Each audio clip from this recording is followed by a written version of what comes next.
Praise the lord. પ્રભુની સ્તુતિ થાવ. સુંદર સમયને માટે પ્રભુએ ફરી એકવાર આપણને કૃપા આપી તેના અદ્ભુત વચનો શીખવાને માટે આપણે આજે ખૂબ જ અદ્ભુત સબ્જેક્ટને જોવા માટે જઈ રહ્યા છીએ.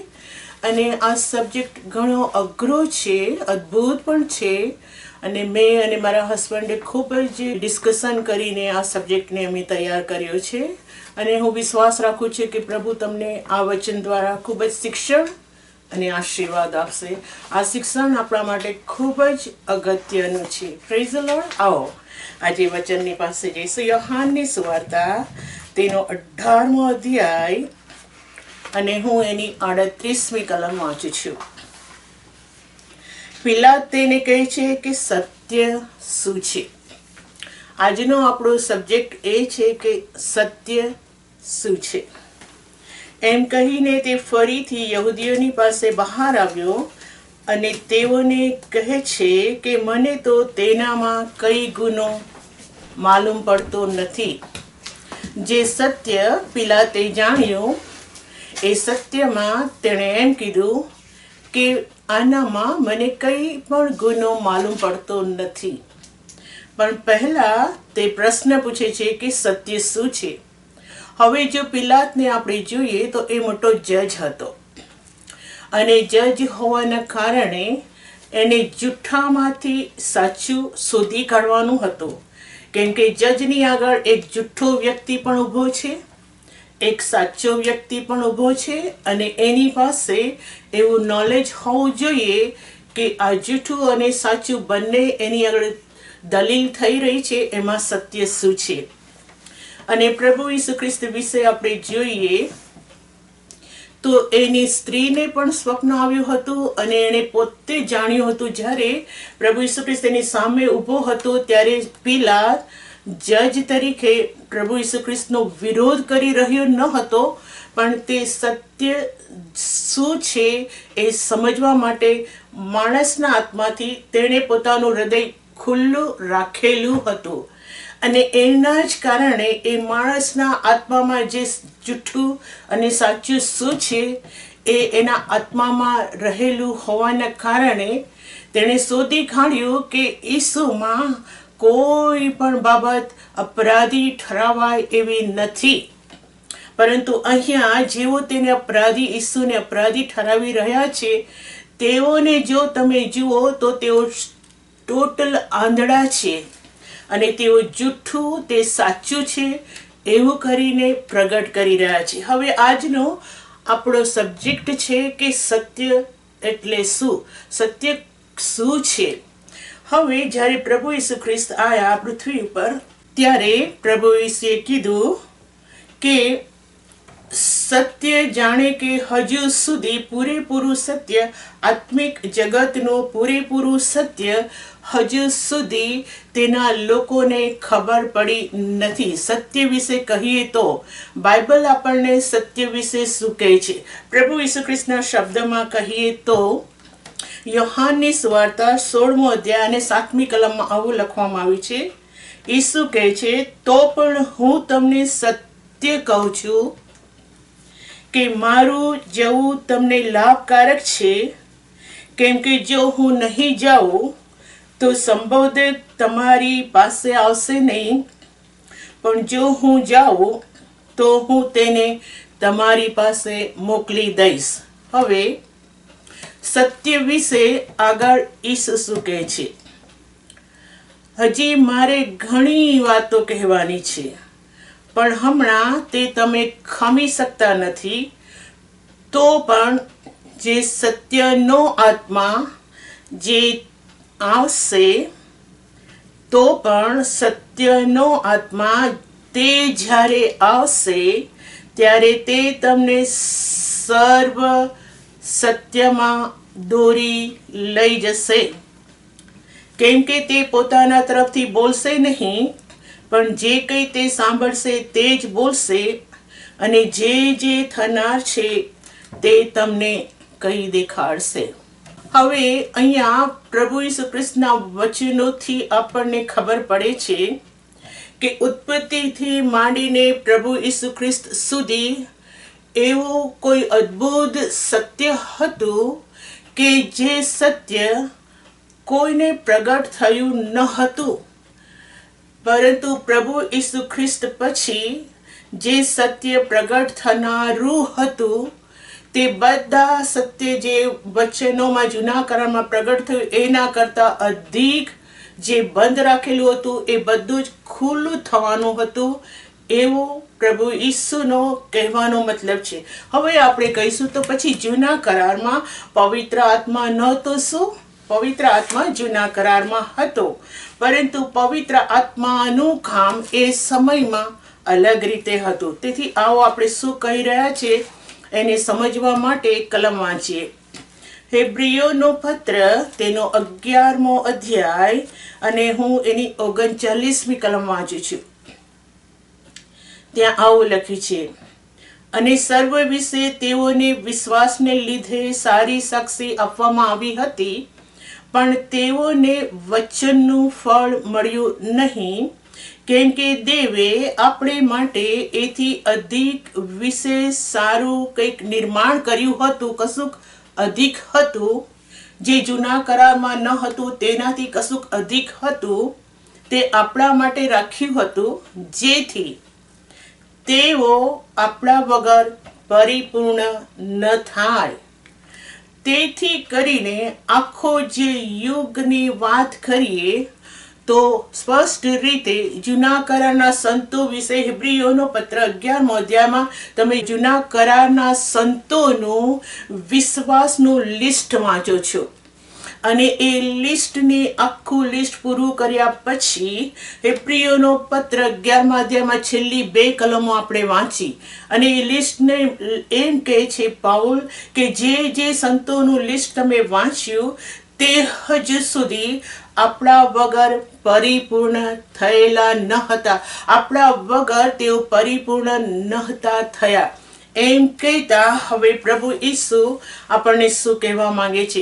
એ એવું કહેવા માંગે છે કે એવું સત્ય તમે જાણશો કે જે હજુ સુધી તમે જાણ્યું નથી, એવું સત્યને તમે જાણવાના છો કે જે દેવ બાપે હવે પછી પવિત્ર આત્મા તમારા પર મોકલાવીને, તમારા પર મોકલીને તમને જણાવશે કે ઉત્પત્તિથી માંડીને પ્રભુ ઈસુ ખ્રિસ્ત સુધી એ સત્યનો અર્થ શું થાય છે.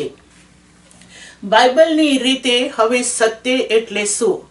સૌ પ્રથમ તો બાઇબલની અંદર એવી રીતના સત્યને મૂકવામાં આવ્યું છે કે સત્ય વિશે સ્પષ્ટ દેવ બાપે આજ્ઞા આપી છે. પ્રથમથી બાઇબલના અંદર જૂના કરારથી આજ્ઞા આપવામાં આવી છે કે સત્ય કેવી રીતના કયા સ્તંભ ઉપર ઊભું રહેલું હોવું જોઈએ. આ સત્ય છે એવું તમે ક્યારે કહી શકો એનું એવિડન્સ આપવામાં આવ્યું છે. હવે આપણે આવીશું સૌથી પહેલા પૂર્ણ નિયમ એનો 19મો અધ્યાય અને હું એની 15મી કલમ વાંચું છું.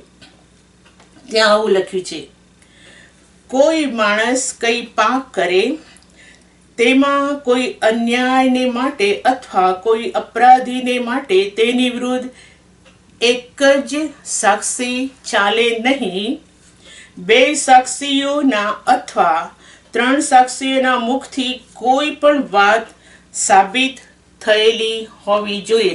કોઈ એવી સાક્ષી સત્યને માટે કોઈ 2 એવી સાક્ષી હોવી જોઈએ, 2 અથવા એથી અધિક, પણ ઓછામાં ઓછી 2 સાક્ષી હોવી જોઈએ કે સત્ય એ સત્ય છે એવું સાબિત થાય. હવે ન કેવળ જૂના કરારમાં આને અનુસંધીને ઘણી કલમો છે, પણ આપણે અહીંયા શું શીખી રહ્યા છે એને સાબિત કરવા માટે 2-3 કલમોને આપણે જોઈ લઈશું. ત્યાર પછી આવો આપણે વાંચીશું 2 કોરિન્થી તેનો 13મો અધ્યાય અને તેની 1લી કલમ. 2 કોરિન્થી 13મો અધ્યાય 1લી કલમ. આ 3જી વાર હું તમારી પાસે આવું છું, 2 કે 3 સાક્ષીઓના મોંથી હરેક વાત સાબિત થશે. હવે આ નવા કરારમાંથી આપણે આ કલમ વાંચી.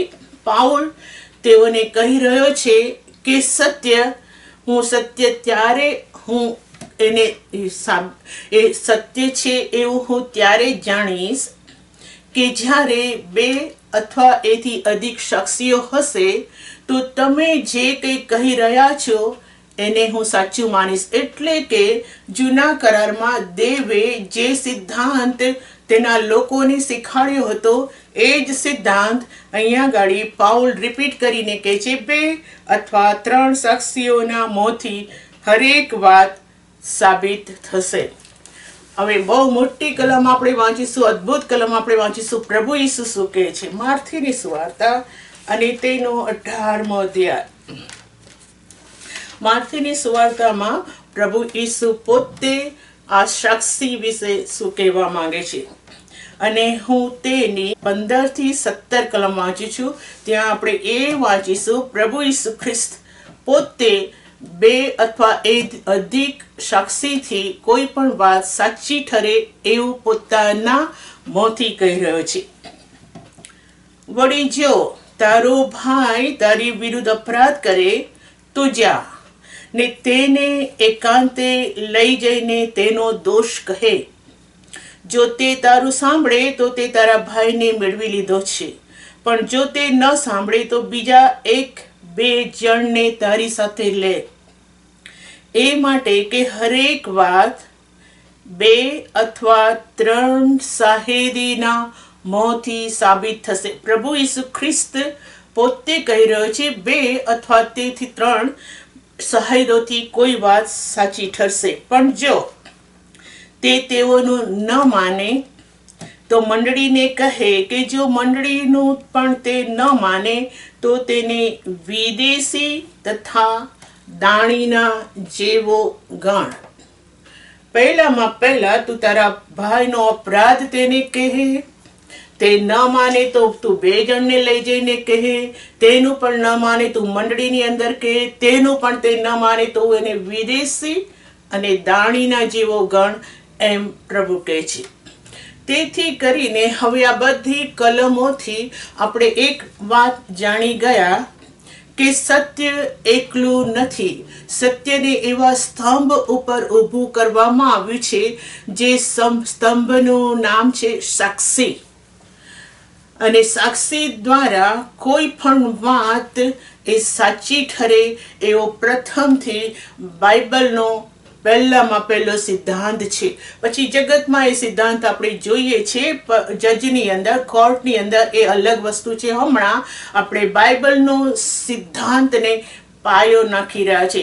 અહીંયા આગળ બાઇબલ સ્પષ્ટ રીતના આપણને કહે છે 2 અથવા એથી અધિક લોકોની સાક્ષીથી કોઈ પણ વાત સાચી ઠરે. હવે દેવ પણ કોઈ પણ વચન એમને આપ્યું નથી.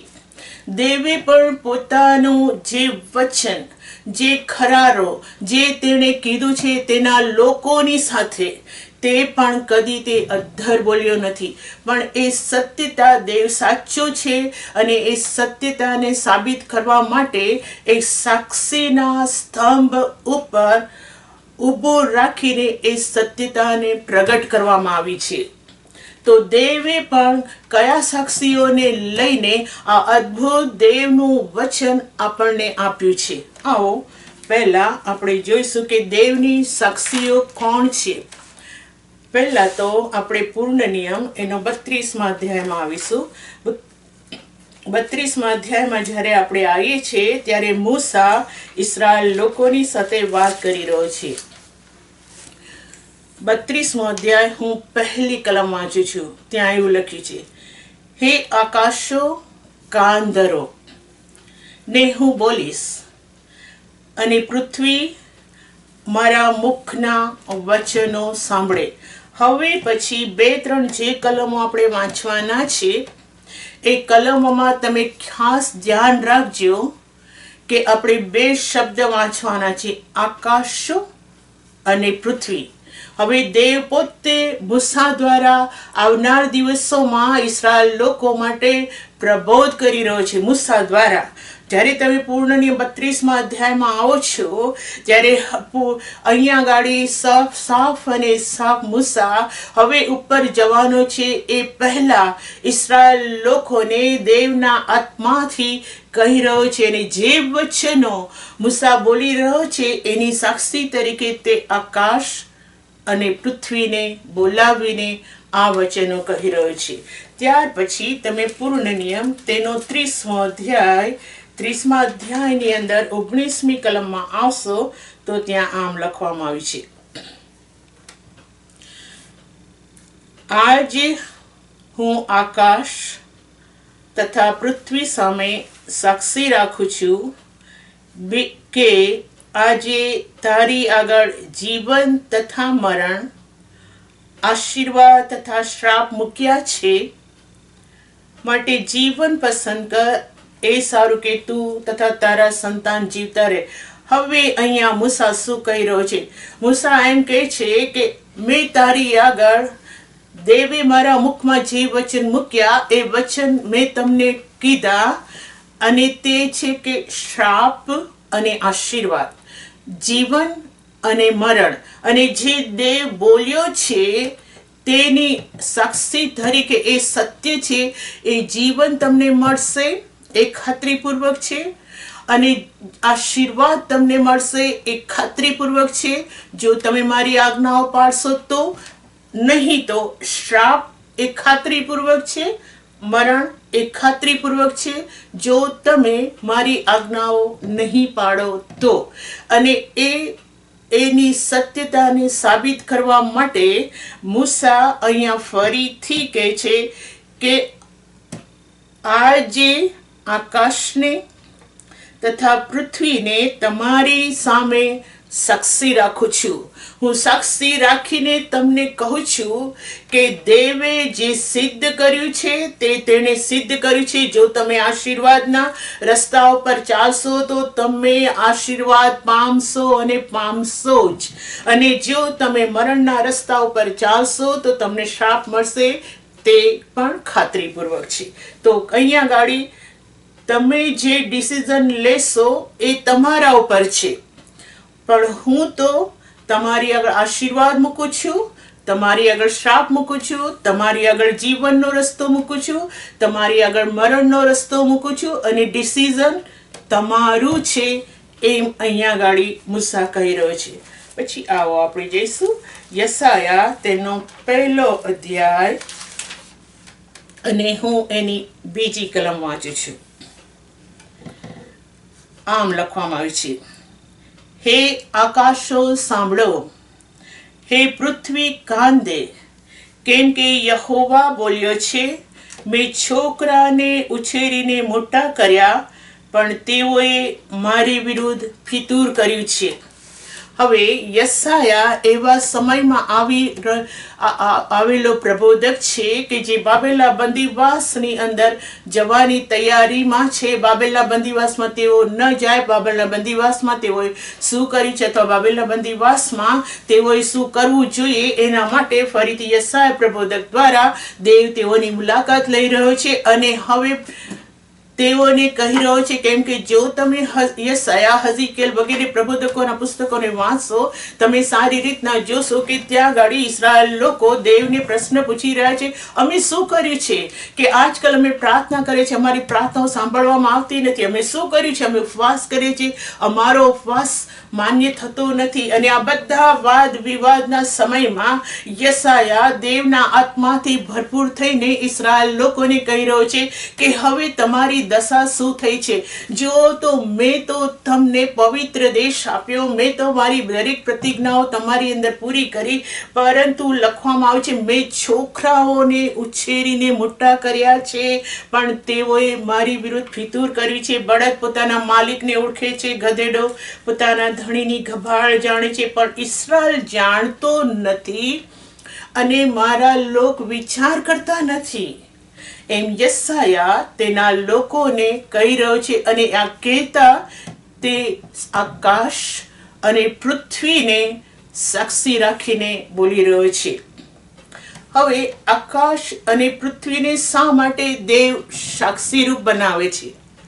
જો તમે વચનની અંદર વાંચશો તો વચનમાં સ્પષ્ટ એવું લખવામાં આવ્યું છે કે તે પોતાના સેવકો પર ભરોસો રાખતો નથી, પોતાના દૂતો ઉપર ભરોસો રાખતો નથી, કારણ કે દૂતો વિશે આપણે ગયા દિવસોમાં શીખી ગયા કે શેતાને તથા તેના દૂતોએ દેવની વિરુદ્ધ બંડ કર્યું અને આકાશમાંથી તેઓને ફેંકી દેવામાં આવ્યા. સેવકો વિશે આપણે જોઈએ તો શાઉલ દેવનો સેવક, દેવથી પસંદ કરાયેલો અભિષિક્ત હતો, પણ તેણે દેવની આજ્ઞાનું ઉલ્લંઘન કર્યું. ઇલાય જે એલી યાજક હતો, યાજકને દેવે પસંદ કરી પ્રમુખ યાજક હતો, પરંતુ લખવામાં આવ્યું છે કે તેણે તેના દિવસોમાં દેવના અભિષિક્તપણાને હલકું ગણ્યું.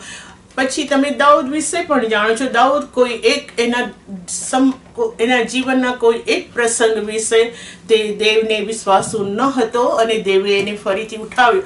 ટૂંકમાં કહેવાનો મતલબ કે આકાશ અને પૃથ્વીને દેવ સાક્ષી કેમ રાખે છે?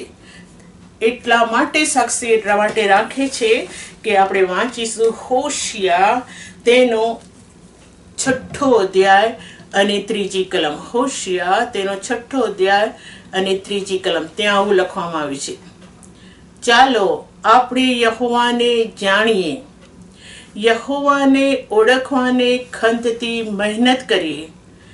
તેનું આવવું ઉગતા સૂરજની જેમ નિશ્ચિત છે અને વરસાદની જેમ અને વસંત ઋતુમાં પૃથ્વીને સિંચનાર છેલ્લા વરસાદની જેમ તે આવશે.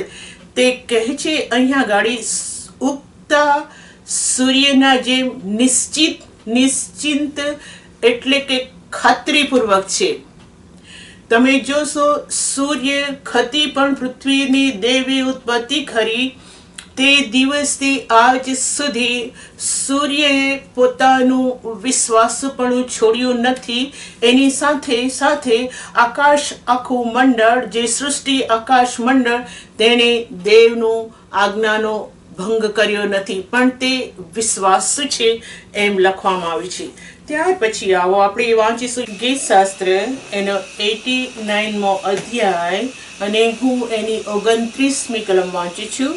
ત્યાં એવું લખવામાં આવ્યું છે, તેના સંતાન સદા રહે એવું પણ હું કરીશ, આકાશના દિવસોની પેઠે તેનું રાજ્યસન સદા રહેશે. અહીંયા ગાડી આકાશનું નામ દીધું છે કે એની સ્થિરતા, એનું વચન શેની સાથે હું સરખાવું કે જે વચન સત્ય, ખરું અને સ્થાપન થાય.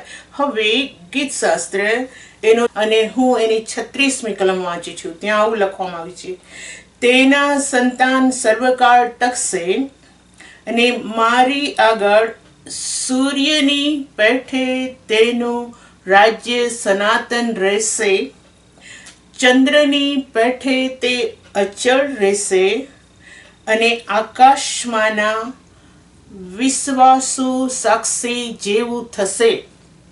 તો અહીંયા દેવ શું કહેવા માંગે છે? સત્યતા, જે વચન તેણે તેના લોકોને આપ્યું એ વચનની સત્યતાની સાક્ષી કોને બનાવે છે? સ્પષ્ટ રીતે વચનમાં તે આકાશ અને પૃથ્વીને વિશ્વાસુ સાક્ષી તરીકે સ્થાપે છે. એટલા માટે અહીંયા લખવામાં આવ્યું છે કે સૂર્યની જેમ અચળ રહેશે અને ચંદ્રની જેમ, સૂર્ય અને ચંદ્ર વિશ્વાસુ સાક્ષીની જેમ તેવો થશે. એટલે કે જ્યારે દેવે જોયું કે કયું વિશ્વાસપણું એવું છે કે જે મારી આજ્ઞાઓને થોડું પણ તોડતું નથી, એવું કયું મારી સૃષ્ટિમાં ઉત્પન્ન કરાયેલાઓમાં વિશ્વાસુપણું છે, એ વિશ્વાસુપણાની સાક્ષીને લઈને દેવ પોતાના લોકોની સાથે બોલી રહ્યો છે. 2 સાક્ષીઓ, સત્યને સાબિત કરવા માટે 2 સાક્ષીઓને જોઈ રહ્યા છે. હવે અત્યાર સુધી જૂના કરારમાં જે સંતોને કરારો, વચનો, અદ્ભુત જીવન દેવે આપ્યું, એને પણ કદી પણ સાક્ષી વગરનું આપવા દીધું નહીં. એટલે સુધી કે હવે આપણે જોઈશું વચનની અંદર પણ જે વચન તેણે તેના લોકોને આપ્યું, જે વચન આપણા હાથની અંદર આપવામાં આવ્યું છે, તેને પણ 2 સાક્ષી લખવામાં આવી છે. કેવી રીતના? યશાયા અને તેનો 34મો અધ્યાય અને હું એની 16મી કલમ વાંચું છું. જો કેવી રીતના લખવામાં આવી છે. યહોવાના પુસ્તકમાં શોધ કરો અને વાંચો, એમાંનું એક પણ ખૂટશે નહીં. એવોમાંનું કોઈ પણ પોતાના સાથી વગરનું, સાક્ષી વગરનું, એવિડન્સ વગરનું માલુમ પડશે નહીં. કેમ કે યહોવાના મુખે તો આજ્ઞા આપી છે અને તેના આત્માએ તેઓને એકઠા કર્યા છે. અહીંયા પ્રભુ શું ખાતરીપૂર્વક તેના લોકો સાથે વાત કરી રહ્યો છે કે જે વચનો મેં તમને કહ્યા, જે સત્યતા હું તમારી આગળ કહી રહ્યો છું, એ સત્યતા તમને કોઈ પણ 2 અથવા એથી અધિકની સાક્ષી વગર તમને માલુમ પડશે નહીં. એટલીસ્ટ 2 સાક્ષીઓ તમે એને મેળવશો. અને જ્યારે વચનને આપણે શીખીએ છીએ, જ્યારે વચનને આપણે જોઈએ છીએ, તો વચન તો ઉત્પત્તિથી માંડીને પ્રકટીકરણ સુધી કોઈ પણ વચન તમે લો, કદી તમને એકલું માલુમ પડશે નહીં. ઘડી ખચીત જેમ પ્રભુ કહી રહ્યો છે એ જ પ્રમાણે જે વચન તમે ઉત્પત્તિના 1 અધ્યાય 1 કલમમાં વાંચો છો એનું કરેક્શન છેક સુધી તમને મળ્યા કરશે. એ 2 અથવા 3 અથવા એથી અધિક વચનો તેની સાથે સાથીદાર તરીકે માલુમ પડશે. અને એ જ સત્યતાની સાબિતી છે એમ પ્રભુ કહેવા માંગે છે. કોઈ પણ એક વચન એકલું નથી. સત્ય કદી એમને એમ નથી. સત્યને માટે સાબિતી છે વચનમાં, સત્યને માટે સાક્ષી છે વચનની અંદર. અને એમ કહેતા તેણે સત્યનો જે પિલર છે, સત્યનો જે સ્તંભ છે, તે તેણે ખાતરીપૂર્વક સ્થાપન કર્યો છે. સત્ય એ છે કે તમે 1 યોહાનમાં વાંચો કે તેમાં કંઈ પણ જુઠ્ઠાણું આવતું નથી. થોડું પણ સત્યમાં થોડું આટલું નાનું જુઠ્ઠાણું આવ્યું તો એ સત્ય નથી, પણ સત્ય ટોટલ અશુદ્ધ થઈ ગયું છે. કેમ કે સત્ય અને જૂઠું 2 જ્યારે ભેગું થાય ત્યારે તે જુઠ્ઠાણું સિવાય કશું નથી. જેમ આપણે પણ કહીએ છીએ કે હાફ ટ્રુથ, હાફ સત્ય એ સત્ય નથી. કહેવાનો મતલબ કે વચનની અંદર ખાતરીપૂર્વક લખવામાં સત્ય એવું પવિત્ર છે, સત્ય એવું ચોખ્ખા સોના, હા શુદ્ધ કરેલા ચોખ્ખા સોના, 7 વાર ભઠ્ઠીમાં તપાયેલા સોના કરતા વધારે ચોખ્ખું એ દેવનું સત્ય વચન છે. એથી જ કરીને હવે આવો હિબ્રીઓના પત્રમાં પ્રભુ તેના વચન વિશે શું કહે છે તે આપણે વાંચીશું. હિબ્રીઓનો પત્ર તેનો 6 અધ્યાય 13 થી 18 કલમ વાંચીશું. ત્યાં આવું લખવામાં આવે છે. કેમ કે દેવે ઇબ્રાહિમને વચન આપ્યું ત્યારે પોતાના કરતા કોઈ શ્રેષ્ઠ ન હતો કે જેના સમ તે ખાય. માટે તેણે પોતાના જ સમ ખાઈને કહ્યું કે ખરેખર હું તને નક્કી આશીર્વાદ દઈશ અને તારો વિસ્તાર વધારીશ. એ જ પ્રમાણે ધીરજ રાખ્યા પછી તેને વચનનું ફળ મળ્યું. માણસો પોતાના કરતા જેવો શ્રેષ્ઠ હોય તેના સમ ખાય છે અને સોગંદથી તેઓના સર્વ તકરારનો અંત આવે છે. તે જ પ્રમાણે દેવે પોતાના સંકલ્પની નિશ્ચયતાના વચનના વારસોને દેખાડવાની ઈચ્છા રાખીને સમ ખાઈને વચમાં પડ્યો.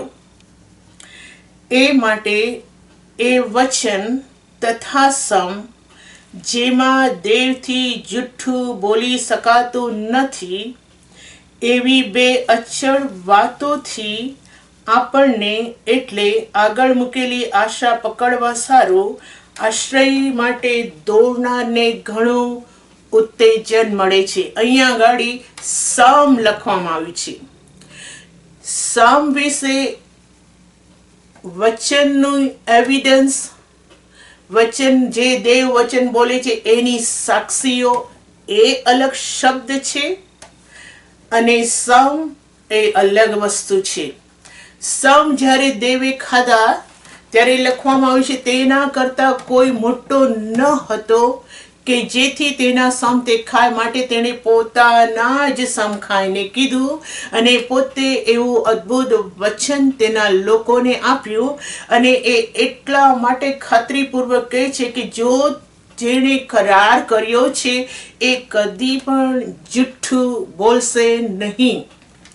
એટલે કે કહેવાનો મતલબ કે દેવે જે વચન આપણને આપણા ઉદ્ધાર માટે આપ્યું છે, જો આપણે એ વચનના પ્રમાણે ચાલીએ તો વચન એમ કહે છે તે પોતાનો કરાર તમારામાં પૂરો કર્યા વગર રહેશે નહીં, કેમ કે તે સત્ય છે અને એ સત્યને સાક્ષીઓની ઉપર ઊભું રાખવામાં આવ્યું છે. તે કદી પણ એકલું નથી. હવે આવો આપણે બીજી એક અદ્ભુત બાબત વાંચીશું. જે અદ્ભુત બાબત એવી છે કે ઈસુની સાક્ષી.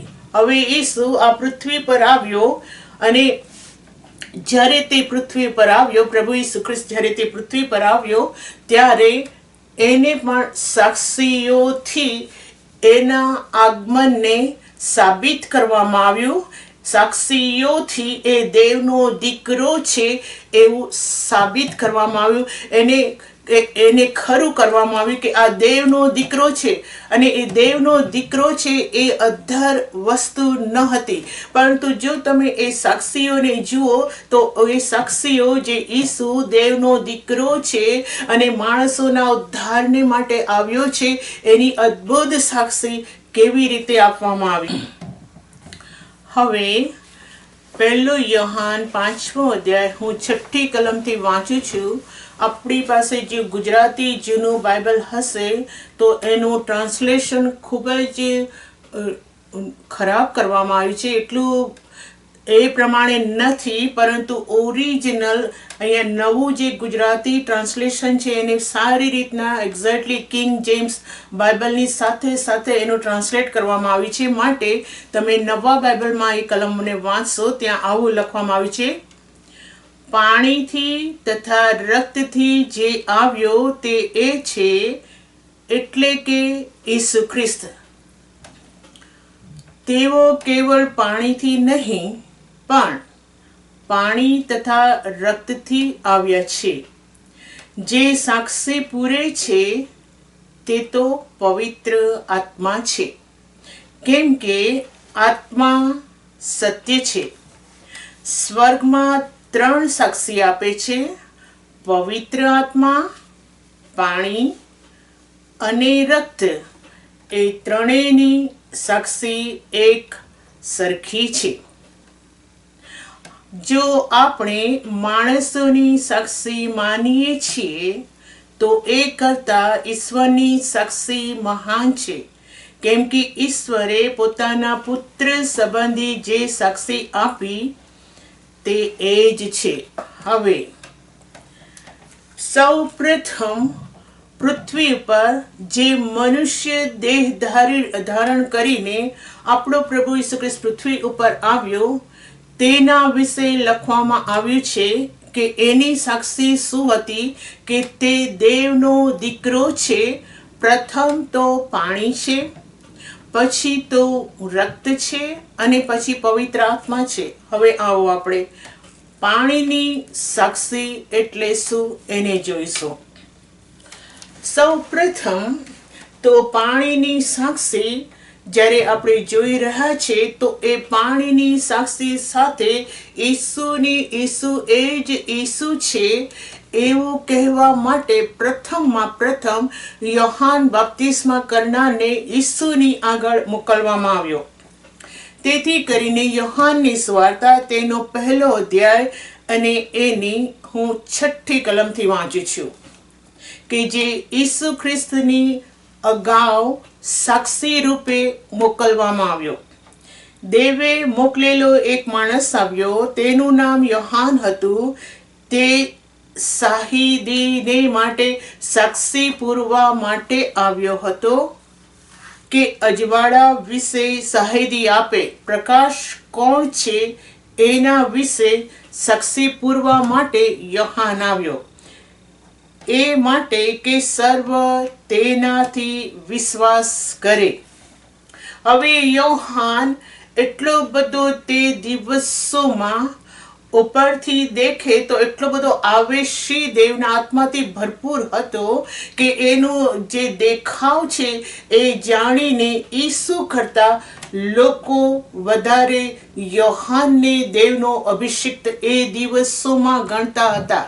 પરંતુ યોહાન હંમેશા તેઓને યાદ દેવડાવતો હતો કે જે દેવનો અભિષિક્ત પુત્ર આ પૃથ્વી પર આવવાનો છે અને હમણાં તમારી મધ્યમાં છે, તે હું નથી પરંતુ તે આવશે અને તે તમારી આગળ પ્રગટ થશે. એટલે કે ઈસુ જ્યારે પ્રગટ થશે એની સાક્ષી પૂરનાર યોહાન બપ્તિસ્મા કરનાર હતો. હવે એ જ અધ્યાયની આપણે 29મી કલમથી વાંચીશું. યોહાનની સુવાર્તા 1લો અધ્યાય 29મી કલમથી યોહાન કેવી રીતના ઈસુને ઓળખતો હતો. કેમ કે જો એ કલમો જ્યારે હવે આપણે વાંચીશું તો દેવે તેને પવિત્ર આત્માથી કીધું હતું ખરું કે હું તને દેવના પુત્રની ઓળખાણ આપીશ, પરંતુ યોહાન ફિઝિકલ રીતે દૈહિક રીતે દેવના પુત્રને ઓળખતો ન હતો. પણ આકાશમાંથી દેવ બાપે યોહાન બપ્તિસ્મા કરનારને નિશાની આપી હતી કે કોણ દેવનો પુત્ર છે. આવો એને આપણે વાંચવાના છીએ.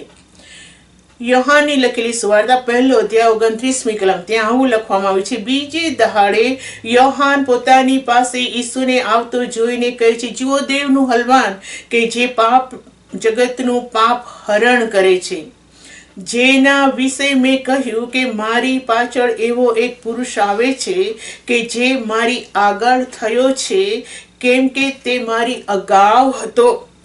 તે એ જ છે, મેં તેને ઓળખ્યો ન હતો.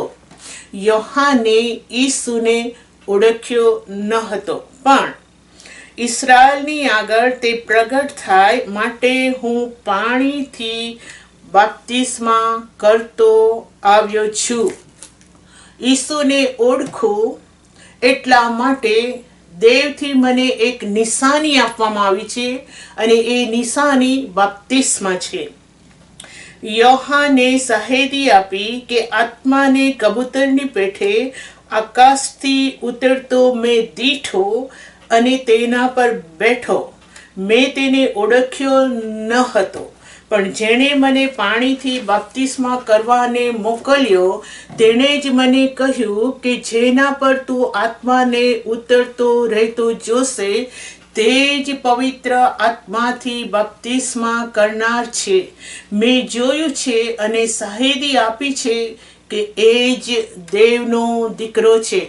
આ એક એટલી મોટી નિશાની, દેવ તરફથી બપ્તિસ્માની નિશાની યોહાન બપ્તિસ્મા કરનારને આપવામાં આવી અને એનું નામ યોહાન બપ્તિસ્મા કરનાર એટલા માટે રાખ્યું. એ બપ્તિસ્મા એ જરા પણ વિધિ નથી.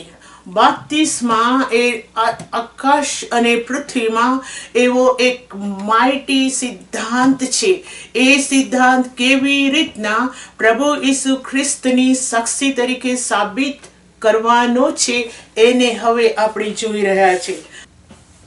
આ બપ્તિસ્માનો ન્યાયપણું એવી રીતના વચનની અંદર મૂકવામાં આવ્યું છે કે તે ન્યાયપણા દ્વારા શરૂઆત થાય છે, નવા જીવનની શરૂઆત થાય છે. અને પ્રભુ ઈસુ ખ્રિસ્ત માટે એ બપ્તિસ્માનું પાણીની આગળ જે બન્યું એ તેના માટે એ દેવનો પુત્ર છે એની સાબિતી છે. તેથી કરીને હવે આવો, એ જ્યારે યોહાન બપ્તિસ્મા કરનારે કીધું કે એ કોણ હતો, હું તેને ઓળખતો ન હતો, પણ જેણે મને કહ્યું કે તું બપ્તિસ્મા આપતો જા અને જેના ઉપર પવિત્ર આત્મા ઉતરશે તે જ જીવતા દેવનું હલવાન છે. હવે એ પાણી આગળ શું બન્યું તેની બાબત માર્થીની સુવાર્તા તેનો 3જો અધ્યાય અને હું એની 13મી કલમથી વાંચું છું. ત્યાં આમ લખવામાં આવ્યું છે, ત્યારે ઈસુ યોહાનથી બપ્તિસ્મા પામવા સારું યર્દન નદીએ તેની પાસે આવ્યો, પણ યોહાને તેને વાર્તા કહ્યું કે તારાથી મારે બાપ્તિસ્મા પામવું જોઈએ, અને શું તું મારી પાસે આવે છે? અને ઈસુએ તેને ઉત્તર દીધો કે હમણાં એમ થવા દે, કેમ કે સર્વ ન્યાયપણું એમ પૂરું કરવું આપણને ઘટાર જ છે. અને તેણે તેને બાપ્તિસ્મા પામવા દીધું, અને ઈસુ બાપ્તિસ્મા પામીને તરત પાણીમાંથી નીકળ્યો, અને જુઓ, તેને સારું આકાશ ઉઘાડાયું, ને દેવના આત્માને કબૂતરની પેઠે ઉતરતો પોતાના પર આવતો દીઠો. અને જુઓ, એવી આકાશવાણી થઈ કે આ મારો વહાલો દીકરો છે. હવે પ્રભુ ઈસુ ખ્રિસ્ત જીવતા દેવનો દીકરો છે, એની સાબિતી માટે હવે તે પાણીની પાસે આવ્યો છે, અને આકાશ ઉઘડી ગયું. આકાશ ઉઘડીને કબૂતરની પેઠે તેની પર આવતો તેને દીઠો. એથી જ કરીને ફરીથી આપણે 1 યોહાન 5મો અધ્યાય અને એની 8મી કલમમાં વાંચીશું. ત્યાં એવું લખવામાં આવ્યું છે, સ્વર્ગમાં 3 સાક્ષી આપે છે, પવિત્ર આત્મા, પાણી અને રક્ત. ત્યાં ગાડી આપણે જોઈશું પવિત્ર આત્મા, આકાશ ઉઘડી ગયું. તો આકાશમાંથી કોઈએ આ મારો જીવતો દેવનો દીકરો છે એવી કોઈક વાણી એ બાપ્તિસ્મા આપવાના સમયે આવી, અને આકાશમાંથી એ સાક્ષીએ કીધું, એટલે કે આકાશમાંના બાપે કીધું કે આ મારો વહાલો દીકરો છે, અને હું તેના પર પ્રસન્ન છું. બાપ્તિસ્માના પાણી એ શાહેદી છે. શાહેદી એ છે કે દેવે યોહાનને કીધું કે તું બાપ્તિસ્મા આપતો જા, પસ્તાવાનું બાપ્તિસ્મા આપતો જા, અને બાપ્તિસ્મા જ્યારે તું આપતો જશે ત્યારે જે દીકરો મારો છે એ દીકરાની ઉપર પવિત્ર આત્મા ઉતરશે, અને તે આખા જગતના પાપોના માટે હલવાન બનશે. તેથી કરીને અહીંયા પાણી એ સાક્ષી છે. આકાશમાંથી દેવની વાણી, આકાશની સાક્ષી એટલે કે આકાશમાંના બાપની વાણી છે કે આ મારો વહાલો દીકરો છે. હવે પાણી એ કેમ એટલું મોટું, બાપ્તિસ્માનું પાણી એ કેમ એટલી મોટામાં મોટું અગત્યનું ખ્રિસ્તનું ન્યાયપણું છે? કેમ કે એટલી બધી એની અંદર મહાનતા સમાઈ રહેલી છે કે તેના વગર કોઈ પણ આકાશના રાજ્યમાં પ્રવેશ કરશે નહીં. પાણી એક સૌથી મોટામાં મોટી સાબિતી છે, અને પાણી એ સૌથી મોટામાં મોટું ન્યાયપણું છે કે આપણે દેવના દીકરાઓ છીએ. એટલા જ માટે ન કેવળ યોહાન, પણ હવે યોહાનની સુવાર્તા તમે 3જા અધ્યાયની અંદર આવશો તો ત્યાં ગાડી પ્રભુ ઈસુ ખ્રિસ્ત પોતે પાણી વિશે કશું કહી રહ્યો છે. યોહાનની સુવાર્તા 3જો અધ્યાય અને હું એની 5મી કલમથી વાંચું છું. ઈસુએ ઉત્તર આપ્યો કે હું તને ખચિત ખચિત કહું છું કે જો કોઈ માણસ પાણીથી તથા આત્માથી જન્મ્યું ન હોય તો તે દેવના રાજ્યમાં જઈ શકતું નથી. જે દેહથી જન્મેલું છે તે દેહ છે, અને જે આત્માથી જન્મેલું છે તે આત્મા છે. અહીંયા સૌથી મોટો આપણા આત્મિક જીવનનો મોટામાં મોટો પાયો લખવામાં આવે છે. બાપ્તિસ્મા શું છે? ત્યાં દેવનો સિદ્ધાંત તેની અંદર શું લખવામાં આવ્યો છે? આ પાણી આગળ પ્રભુ ઈસુ ખ્રિસ્તની શાહેદી એટલે શું? સૌ પ્રથમમાં પ્રથમ તો બાપ્તિસ્મા એવું મોટું દેવનું ન્યાયપણું છે કે તેની અંદરનો નિયમ એવો છે કે તમે તમારું જૂનું માણસપણું દાટી દો છો, એને મારી નાખો છો. રોમિયોના પત્રમાં એનો ખુલાસો લખવામાં આવે છે કે બાપ્તિસ્મા એટલે શું છે. રોમિયોનો પત્ર તેનો 6થો અધ્યાય અને હું એની 4થી કલમ વાંચું છું. બાપ્તિસ્મા એટલે શું એ લખવામાં આવ્યું છે. તે માટે આપણે બાપ્તિસ્મા દ્વારા તેની સાથે મરણમાં દટાયા, કે જેમ ખ્રિસ્તે બાપને મહિમામાંથી મહિલામાંથી ઉઠાડવામાં આવ્યો, તેમજ આપણે પણ નવા જીવનમાં ચાલીએ. પછી એ જ અધ્યાયની 11મી કલમમાં તમે વાંચો, ત્યાં આમ લખવામાં આવ્યું છે, તેમ તમે પણ પોતાને પાપના સંબંધમાં મુયેલા શબ્દ બહુ જ ઇમ્પોર્ટન્ટ શબ્દ છે. બાપ્તિસ્મામાં મુયેલો શબ્દ ખૂબ જ અગત્યનો શબ્દ છે. પણ આપણા પ્રભુ ઈસુ ખ્રિસ્તને આશરે દેવના સંબંધમાં જીવતા ગણો. તો કહેવાનો મતલબ અહીંયા ગાડી બાપ્તિસ્માનો નિયમ એ છે કે તમે જે જૂનું માણસપણું હતું તેને તમે દાટી દો છો. એવો મોટો સિદ્ધાંત રહેલો હોવાના કારણે એ ન્યાયપણું એવા દ્રષ્ટાંતમાં, એ ન્યાયપણું એટલી મોટા ન્યાયપણાના નિયમમાં આપવામાં આવ્યું કે જ્યારે પ્રભુ ઈસુ ખ્રિસ્ત અહીંયા યોહાનની પાસે બપ્તિસ્મા લેવા માટે આવ્યો, એને બપ્તિસ્મા લેવાની જરૂર ન હતી, પરંતુ લખવામાં આવ્યું છે તે પ્રમાણે ન્યાયપણું પૂર્ણ કરવા સારું તમારે બપ્તિસ્મા પામવું જોઈએ. એ સિદ્ધાંત પ્રમાણે જ્યારે બપ્તિસ્મા માટે પાણીની અંદર માણસને નાખવામાં આવે છે, ત્યાં ગાડી એટલો મોટો દેવનું ન્યાયપણું છે કે જે પહેલો આદમ એને તમે દાટી દીધો.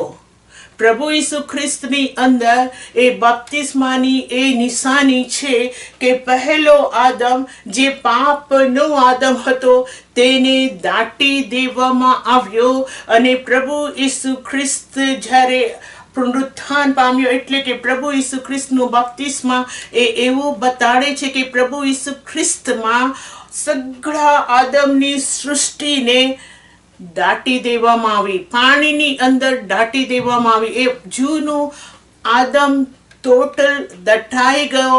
એવી આકાશ અને પૃથ્વીની અંદર પ્રભુ ઈસુ ખ્રિસ્તને સાક્ષી તરીકે મૂકવામાં આવ્યો. પ્રભુ ઈસુ ખ્રિસ્તે કોઈ પણ પાપ કર્યું ન હતું, પણ એ તો સાચામાં સાચી વાત છે કે દરેકનું પાપ, આખી જગતનું પાપ તેના માથા ઉપર મૂકવામાં આવ્યું હતું. તે ખાતરીપૂર્વક છે. તેથી કરીને અહીંયા પ્રભુ ઈસુ ખ્રિસ્ત જ્યારે પાણીની અંદર ઊભો છે, ત્યારે આખા જગતનું પાપનું માણસનું મરણ લઈને એ પાણીમાં ઉભો છે. અને ત્યાર પછી જ્યારે તેને બપ્તિસ્મા આપ્યું, ત્યારે લખવામાં આવ્યું છે કે એનો સિદ્ધાંત એ છે કે જૂનું આદમ જે અત્યાર સુધી પાપની અંદર જીવીને આખી સૃષ્ટિને પાપરૂપ મરણરૂપ બનાવ્યું હતું, હવે એ પાપને ટોટલ દાટી નાખવામાં આવ્યું. એ પાપના શરીરને મારી નાખવામાં આવ્યું. પરંતુ જ્યારે તે પાણીમાંથી બહાર નીકળે છે, તો એનો અર્થ એ હતો કે હવે તે જૂનું દટાઈ ગયું છે, અને જે બહાર નીકળ્યું છે એ નવો આદમ છે, એ નવી સૃષ્ટિ છે. એનું ત્યાં દ્રષ્ટાંત લખવામાં આવ્યું છે આપણા માટે, એને ન્યાયપણું પૂર્ણ કરવા માટે. એટલા જ માટે એ ન્યાયપણું આપણી અંદર પૂર્ણ થાય માટે પ્રભુ ઈસુ ખ્રિસ્તના મોતથી એવું કહેવામાં આવ્યું કે જો કોઈ માણસ પાણીથી જન્મ્યો ન હોય તો તે દેવનું રાજ્ય જોઈ શકતું નથી. ફરીથી આપણે વાંચીએ, પ્રભુ ઈસુ ખ્રિસ્ત પાણી અને આત્મા બે વિશે શું કહી રહ્યો છે, જેનો ખુલાસો પહેલા યોહાનના પત્રમાં આપવામાં આવ્યો છે. અહીંયા ગાડી સારી રીતના પ્રભુ ઈસુ કહે છે કે જે માણસ પાણીથી અને આત્માથી જન્મ્યો ન હોય, પાણીમાં એ જૂનો સ્વભાવ, એ જૂનો આદમ એને મારી નાખવામાં આવ્યો, પણ હવે જ્યારે તે ઉઠ્યો પાણીમાંથી બહાર નીકળવું, એનો મતલબ છે કે હવે બીજું કોઈ જીવન એને મળવું જોઈએ કે જેના દ્વારા તે જીવી શકે. કેમ કે જ્યારે આપણે બાપ્તિસ્મા લઈએ છીએ, ફક્ત બાપ્તિસ્માનો અર્થ એટલો જ છે કે આપણે જે જૂનું માણસપણું, પાપનો સ્વભાવ જે છે તે આપણે પાણીના બાપ્તિસ્મા દ્વારા તેને દાટી દઈએ છીએ. ખ્રિસ્તની સાથે દટાવો એટલે કે ખ્રિસ્તે આપણા દરેકના પાપો પોતાના માથે લીધા અને એણે આપણા માટે વધસ્તંભને સહન કર્યો, અને આપણને એ પાણીના બાપ્તિસ્મા દ્વારા જ્યારે આપણે ફક્ત બાપ્તિસ્મા લઈએ છીએ, એનો મતલબ ફક્ત એટલો જ છે કે આપણે જૂનું માણસપણું દાટી દીધું. પણ હવે જીવવા માટે આપણને બીજું કશાકની જરૂર છે, અને એ જીવવા માટે જે શરીરની જરૂર છે એને પ્રભુ ઈસુ ખ્રિસ્ત યોહાનની સુવાર્તામાં સારી રીતના કહે છે કે એ તો આત્મા છે. કે હવે તમને તમારી અંદર પાણીમાંથી બહાર નીકળ્યા પછી તમને દેવનો આત્મા આપવામાં આવ્યો કે જેથી તમે આત્મા દ્વારા જીવો.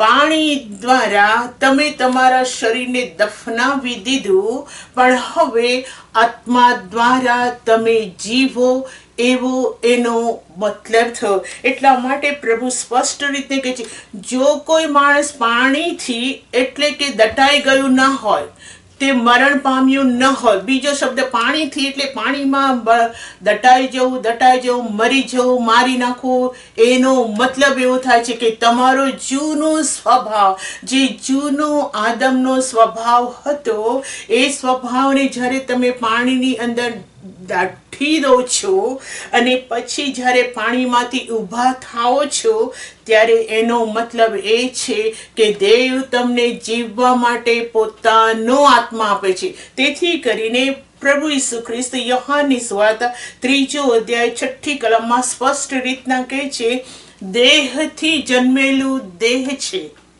અને આત્માથી જન્મેલો આત્મા છે. એટલા માટે પ્રભુ કહે છે કે જો કોઈ માણસ આત્માથી જન્મ્યું નથી, તો કહેવાનો મતલબ કે બાપ્તિસ્મા પામ્યા પછી જો તમારું જીવનમાં આત્મા નથી તો તમે દેવના રાજ્યમાં જઈશ. એટલે કે આત્મા પ્રમાણે જો તમે ચાલતા નથી તો તમે દેવના રાજ્યમાં જઈ શકતા નથી. કેમ કે તમે તમારો જૂનો સ્વભાવ બાપ્તિસ્મામાં પૂરેપૂરો દાટી દીધો. એક હતી, પણ બાપ્તિસ્મા પછી તમારી અંદર જૂનો સ્વભાવ જીવવો ન જોઈએ, એવો પવિત્ર આત્માનો સ્પષ્ટ અને સ્પષ્ટ સિદ્ધાંત છે. એટલે પ્રભુનું વચન આજે આપણને સ્પષ્ટ રીતના એટલું જ કહે છે કે પ્રભુ ઈસુ ખ્રિસ્ત જીવતા દેવનો દીકરો છે. એ દીકરો છે એનું સાબિતી શું હતું કે પાણી એ હંમેશા બાપ્તિસ્મા દર્શાવે છે, અને એની એ બાપ્તિસ્મા એ દેવના રાજ્યની અંદર પ્રવેશ કરવાની સાબિતી છે. ક્યારે આકાશમાંથી આપણને દેવ એક્સેપ્ટ કરશે, ક્યારે આપણે દેવના છોકરા થઈશું, એની સાબિતી છે.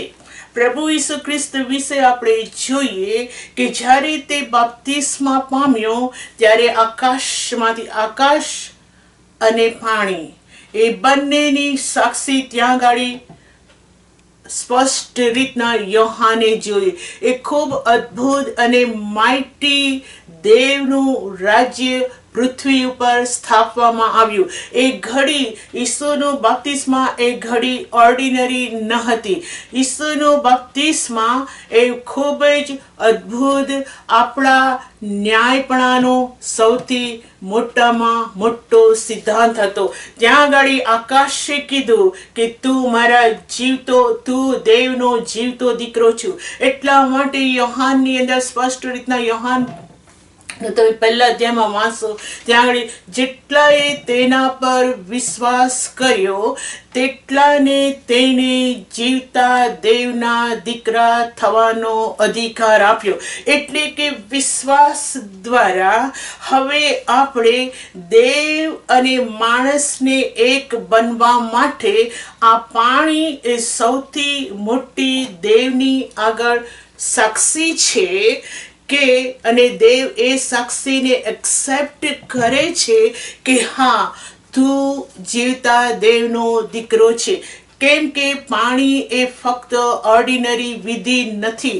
જ્યારે તમે બાપ્તિસ્મા પામો છો ત્યારે એવું માટી તેની અંદર રહસ્ય રહેલું છે કે તમે જગતની આગળ સાબિત કરો છો, દેવની આગળ તમે કહો છો કે જે મારું જૂનું માણસપણું હતું, જે જૂનો આદમ મારી અંદર રાજ કરતો હતો, તેને હવે હું દાટી દઉં છું અને નવો આદમ એટલે કે પ્રભુ ઈસુ ખ્રિસ્ત જે છે એનો હું સંતાન બન, એના વંશમાં હું હવે જન્મ લઉં છું. એવું એનું મોટામાં મોટું રહસ્ય રહેલું છે. તેથી કરીને વચનમાં સ્પષ્ટ રીતના એવું લખવામાં આવે છે કે 3 સહાયદી છે આકાશમાં અને પૃથ્વી ઉપર, એમ થઈને એ 3 આકાશની 3 સહાયદી અને પૃથ્વી ઉપરની 3 સહાયદી લઈને તમે દેવના દીકરા છો એવું સાબિત કરવામાં આવે છે. જો એ 3 સાક્ષી આપણા હકમાં બોલતી નથી તો યહોવાની સુવાર્તા પ્રમાણે તે સ્વર્ગની અંદર જઈ શકતું નથી. તેથી કરીને હવે આપણે કોલોસી તેનો 3જો અધ્યાય અને 1 થી 1, 2, 3 કલમમાં વાંચીશું. ત્યાં તમે સ્પષ્ટ જોશો કે મરી જવું મતલબ કે ટોટલ મરી જવું, મરણની અંદર જીવન આવતું જ નથી. મરણ એવી વસ્તુ છે કે મરી ગયેલું માણસ એ મરી જ ગયું છે.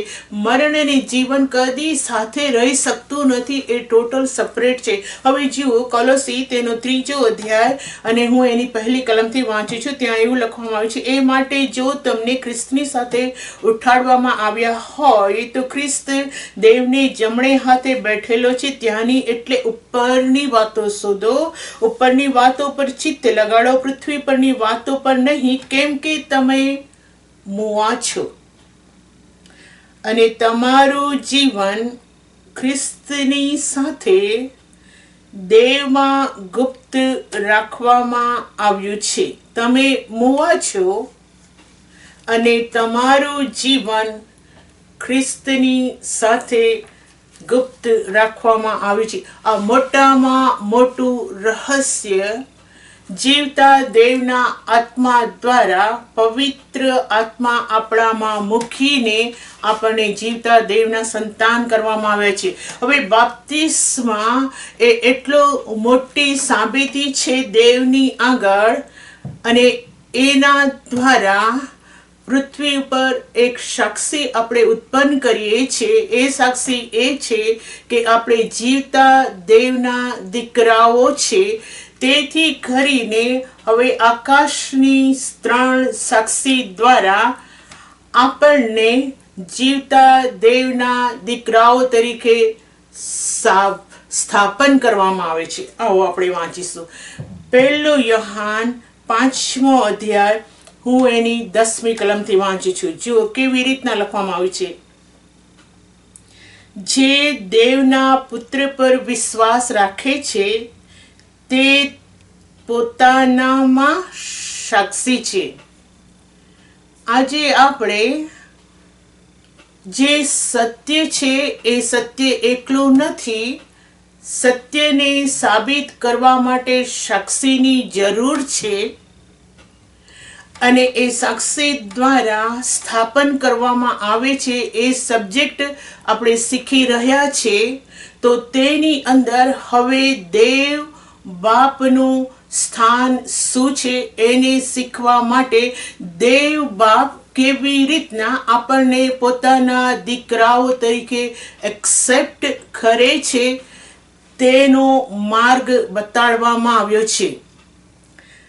એ આમ છે, દેવ ક્યારે આપણને સ્વીકારે છે, દેવ ક્યારે સાક્ષી પૂરે છે કે આપણે જીવતા દેવના દીકરાઓ છે, એનું વર્ણન અહીંયા લખવામાં આવ્યું છે.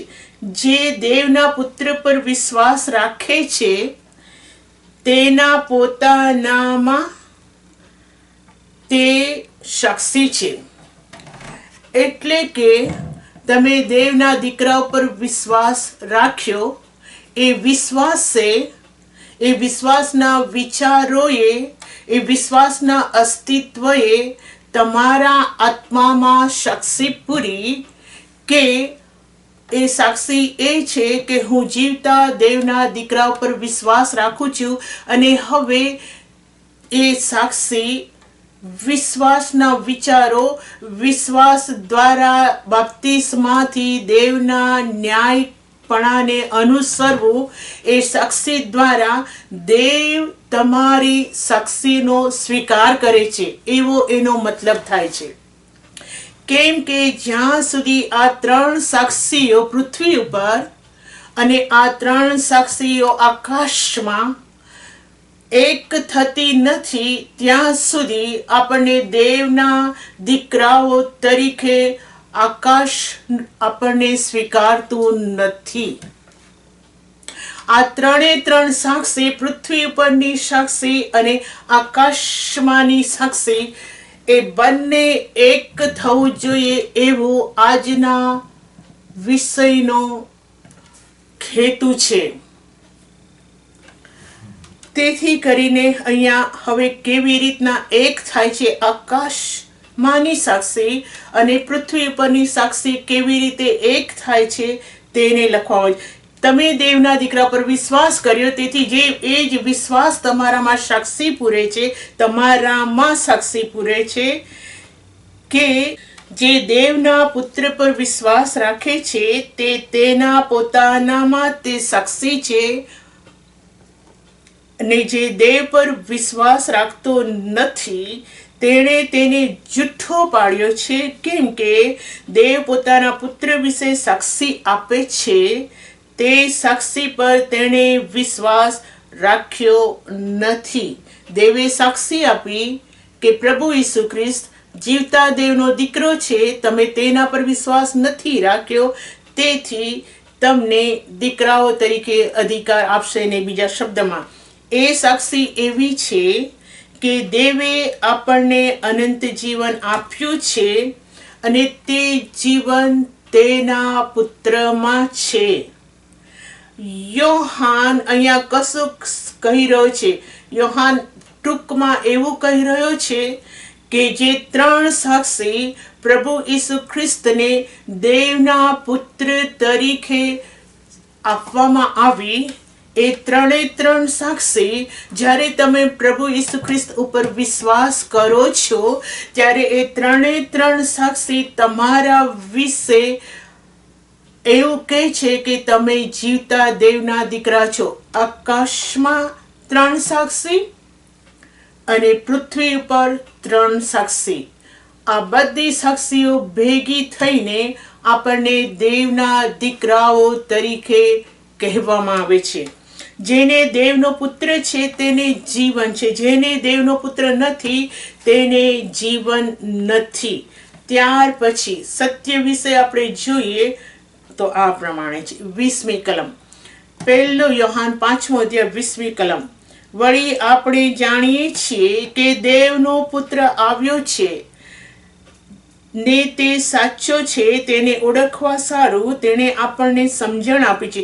તે સાચો છે, તે સત્ય છે, તેને ઓળખવા માટે તેણે આપણને સમજણ આપી છે. તે જે સાચો છે એટલે સત્ય કોણ છે? અહીંયા લખવામાં આવે છે, અને જે સત્ય છે એટલે તેનો પુત્ર પ્રભુ ઈસુ ખ્રિસ્ત, તેનામાં આપણે છીએ, એ જ ખરો દેવ છે અને અનંત જીવન છે. 3 સાક્ષી, અને 3 સાક્ષી એમ કહે છે.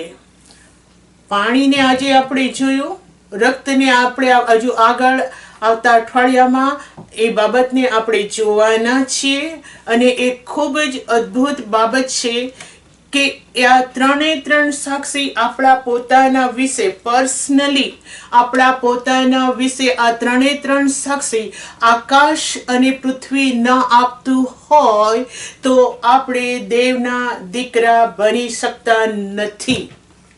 એટલા જ માટે આજે આપણે પાણીની સાક્ષી જોઈ, અને પાણી એટલે કે બપ્તિસ્મા છે, અને તેના દ્વારા આપણે દેવના દીકરા થઈ શકીએ છીએ. કેમ કે આપણે પ્રભુ ઈસુ ખ્રિસ્ત પર વિશ્વાસ કરવાના કારણે દેવનું ન્યાયપણું એટલે કે દેવના દીકરા થવાને માટે આપણે બપ્તિસ્મા લઈએ છીએ. બપ્તિસ્મા લઈએ છીએ ત્યારે જૂનો આદમ, જે આદમનો સ્વભાવ હતો તેને આપણે દાટી દીધો. એ આપણી દેવ પ્રત્યે દેવની સમક્ષ ઊભા રહેવા માટે આપણા માટે સાક્ષી છે, અને દેવ એ સાક્ષીને માન્ય કરે છે, અને માન્ય કરીને કહે છે કે તમે જીવતા દેવના દીકરાઓ છો. પ્રભુની સ્તુતિ થાઓ. આનો આપણે આવતા અઠવાડિયામાં આની આ જ બાબતોને વિસ્તારપૂર્વક જોવાના છે.